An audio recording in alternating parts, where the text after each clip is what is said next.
The perfect storm appears to be hitting Britain. This is by Real Alexei Mashev, Alexander Kabarov.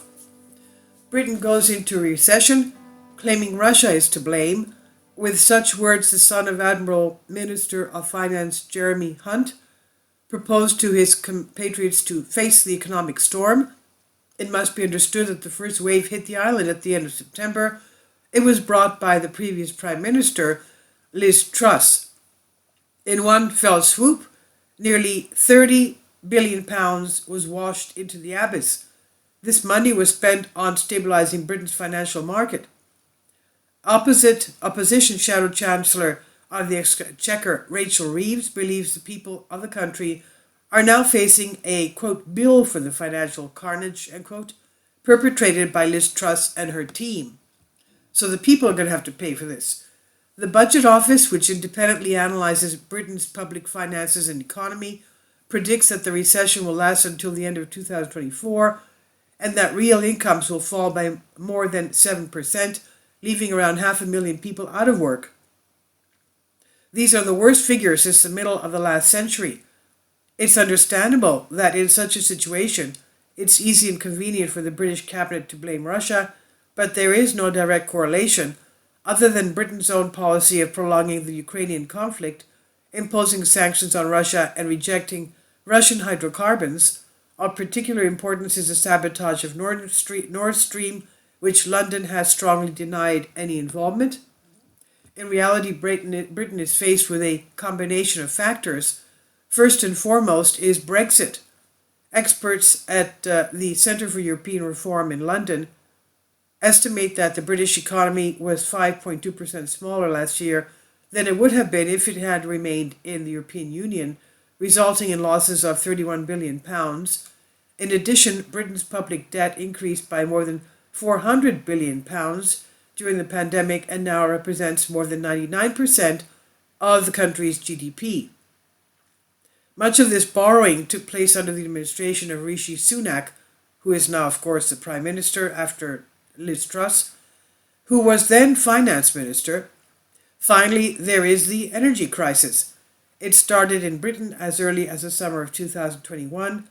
Well before the outbreak of hostilities in Ukraine, it was preceded by a long period of stagnation of the British economy, which began with the global crisis of 2008. All this led to the British entering the recession before their counterparts on the continent and expected to be the last to come out of it. This week, inflation on the island broke the record of the last 40 years with 11.1%. Economists remember the crisis of 1976 when Britain was forced to turn to the International Monetary Fund for financial assistance. The IMF provided a then record $3.9 billion to bail out the British economy, but in return it demanded social spending cuts and a budget deficit of 20%, which London was forced to accept. The Sunak government now sees inflation as the number one enemy and is calling on the country to accept the difficult decisions of his cabinet. The ruling Conservatives, who have replaced 3 prime ministers in less than 6 months, this week made another zigzag. On Thursday, Chancellor of the Exchequer Jeremy Hunt announced new budget parameters. His plan calls for cuts in public spending totaling £30 billion and a £25 billion increase in tax revenue. Unsurprisingly, among those urged to tighten their belts, the reaction to such a proposal was negative. It took Hunt less than an hour to kill the hopes of an entire generation, the Telegraph commented on the minister's long-awaited report, explaining its grim conclusion that the middle class, especially the 30 and 40-somethings, would accept the biggest blow. Calculations by the Resolution Foundation think tank show that British workers are going through a period of stagnant real wages and may reach pre-crisis levels of 2008 by 2027 at best. There are growing numbers of Britons who have first-hand experience of the recession. High energy prices are forcing small and medium-sized businesses to close here and there, especially in rural towns. The owners of small companies dealing with the repair and replacement of gas boilers universally complain that they have drastically reduced the number of customers Everyone saves money. Some do not even turn on the heating in their homes to reduce bills. Fortunately, this year, autumn is a quite warm one, but the cold weather is really already starting to set in. The electricity price cap will be 20% higher than in April as part of the government's announced cost-cutting plan. The Prime Minister has already announced to the British, don't expect the state to solve all the problems. Sunak, whose family fortune is worth around £1 billion, has been accused of simply not understanding how the rest of the country lives. He's not going anywhere. Everything will be explained to him very soon. Unions are now more active than ever. In mid-December, the strikes of civil service will begin. The employees of the Ministry of Transportation, the Border Service and Ministry of the Interior in general, they will continue for a month and will be one of the most unpleasant gifts during the Christmas holidays with expected disruption at transport hubs, ports and airports. Union of Public Servants PCS General Secretary Mark Serwopta outlined the main demands as follows: an increase in wages in line with inflation and pension reforms. Union members are not happy, he says. They saved the country during the pandemic, but instead of gratitude, the government shows indifference towards them. The government has pledged not to cut spending on the health system and even added something to save British medicine from a systemic crisis that has dragged on for years. But these promises are met with an ironic sneer. The national health system has already lost £7 billion this year due to inflation. The extra £3.3 billion allocated does not even cover half of the loss, writes Dr. Rachel Clark.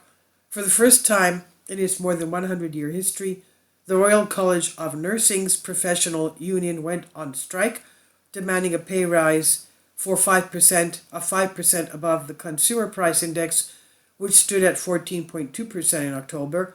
This is effectively a pay raise of a fifth 20%, exactly the same rate as the incomes of professional nurses in Britain have fallen over the past decade, according to estimates by consultancy London Economics.